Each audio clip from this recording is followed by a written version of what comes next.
Bonjour et bienvenue dans la présentation du levier de la performance qui s'appelle l'hypercapnie. C'est un thème assez général que l'on confond souvent avec ce qu'on appelle l'envie de respirer à tort. Nous allons voir dans les chapitres suivants comment est-ce que nous abordons cette nouvelle sensation. Alors tout d'abord, j'aimerais parler un petit peu de physiologie. Notre corps, lorsqu'il vit, pour faire simple, va recevoir de l'oxygène quand il inspire, l'utiliser, créer un déchet qui s'appelle le CO2 et il va l'évacuer lorsqu'il expire. Ça, c'est, on va dire, communément la vie de tous les jours. C'est ce qui, d'ailleurs, en l'occurrence, nous pousse à forcer à l'expiration ou à souffler lorsque nous faisons de la course à pied, par exemple, ou n'importe quel sport, où du coup, on va générer euh, une grosse quantité de CO2 parce que du coup, on consomme de l'énergie à faire un mouvement. Donc, du coup, on va souffler comme ça. Assez basiquement, c'est la première sensation que l'on va vivre en apnée, en tout cas dans la transformation du mode apnée, puisque bien entendu, quand je vais faire de l'apnée, à un moment donné, je vais avoir des réserves d'oxygène qui sont bonnes et les réserves de CO2 qui sont relativement faibles. Et puis, parce que je vais continuer à être en apnée, du coup, je vais avoir un niveau de CO2 qui va augmenter, et mon corps va à ce moment-là réclamer de l'expirer. Donc, on va commencer à ressentir un certain nombre de sensations au niveau de la poitrine qui sont des appels de dire évacue ce déchet que j'ai créé, ce CO2 que j'ai créé. Et donc, du coup, ça correspond physiologiquement parlant à un besoin d'expirer. C'est pour ça que je disais à tort, on appelle ça l'envie de respirer, parce que bien sûr, respirer, c'est inspirer et expirer. Ce qui me gêne dans la notion d'envie de respirer, c'est que du coup, parfois, et surtout chez les débutants, il y a une association directe entre j'ai des spasmes, j'ai envie de respirer, je suis en manque d'oxygène, je suis en danger, je dois prendre de l'air. On va donc voir que c'est absolument pas du tout comme ça que ça se passe et qu'on va devoir apprendre à vivre sereinement avec cet excédent de CO2. C'est là que j'aimerais qu'on aborde des éléments importants sur nos croyances, nos peurs et de façon générale comment est-ce qu'on apprend.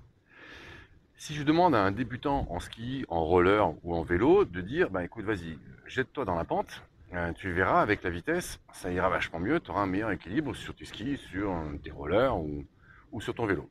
Il est évident qu'a priori, le premier débutant skieur fera des chasses la neige et que la personne en roller retiendra tout ce qu'il peut pour éviter de prendre trop de vitesse et tomber. Sauf que tous ceux qui ont un peu d'expérience se rendent compte qu'effectivement, si on n'a pas un peu de vitesse, c'est beaucoup plus difficile de tenir en ski, en roller, etc. Donc, la difficulté, c'est qu'au départ, on a une croyance, une sensation qui est là, qui nous fait dire je crois que j'ai une contraction au niveau pulmonaire, qu'on appelle assez régulièrement spasme, et qui du coup me fait dire ah là là, je suis en manque de quelque chose. Et du coup, il va falloir que j'apprenne que je suis en manque de rien du tout, et que c'est juste mon corps qui m'exprime un besoin de faire sortir de l'air, et que du coup je peux parfaitement vivre sereinement avec, comme je peux tout à fait skier avec un peu de vitesse. Il est évident que nos croyances et nos peurs seront nos principaux freins, donc nous en tiendrons compte dans le cadre de l'apprentissage de la gestion de l'hypercapnie. Puisqu'en effet, le but c'est d'augmenter sa tolérance à l'hypercapnie. Alors, c'est encore un grand terme, mais ça veut dire quoi? Ça veut dire que globalement, vous allez avoir cette première sensation qui est liée vraiment à votre mode apnée, qui est d'ailleurs le début des sensations que vous allez devoir rencontrer quand vous allez améliorer votre performance ou au minimum approfondir votre expérience en apnée. Donc ça veut dire qu'à un moment donné, vous allez avoir des sensations et qu'il va falloir que vous appreniez à vivre avec, comme on apprécierait d'avoir de la vitesse en ski.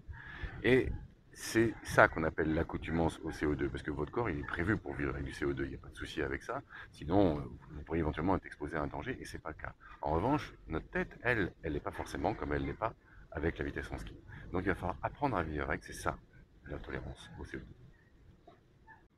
Car en définitive, il est important de comprendre que c'est une des premières sensations que vous allez avoir en apnée, et donc du coup, vous devez aborder un objectif qui n'est pas celui de chercher à résister à ce qui se passe. Ce que je m'explique par rapport à ça, c'est que votre corps est parfaitement fait, et c'est un réflexe qu'il a en lui, vous ne devez pas lutter contre, et donc vous devez apprendre à vivre sereinement avec. Et a priori, si vous étiez inconscient de la situation, ou en tout cas complètement en paix, les contractions seraient tout à fait confortables à vivre, et c'est d'ailleurs ce que vivent les meilleurs d'entre nous. Ils vous disent a priori les contractions, on a mis un peu de temps à apprendre au début, puis après finalement on s'en fout complètement. Et bien en fait, ça va être ça notre objectif. L'objectif, ça va être de faire en sorte de pouvoir vivre le plus confortablement dans cette zone-là et ne pas considérer que cette sensation est quelque chose qui est problématique avec notre discipline. Et donc, bien entendu, quand je suis en train de vous dire que des trucs vont taper dans votre corps ou que vous allez prendre la vitesse en ski et que vous allez vous casser la gueule ou vous croyez que vous allez mourir, évidemment que ça demande une petite période d'apprentissage. Et donc, on va voir ensemble, dans le chapitre s'initier et dans le chapitre se perfectionner, comment est-ce qu'on aborde cette nouvelle relation avec soi-même avec un fort taux de CO2. Bonne découverte.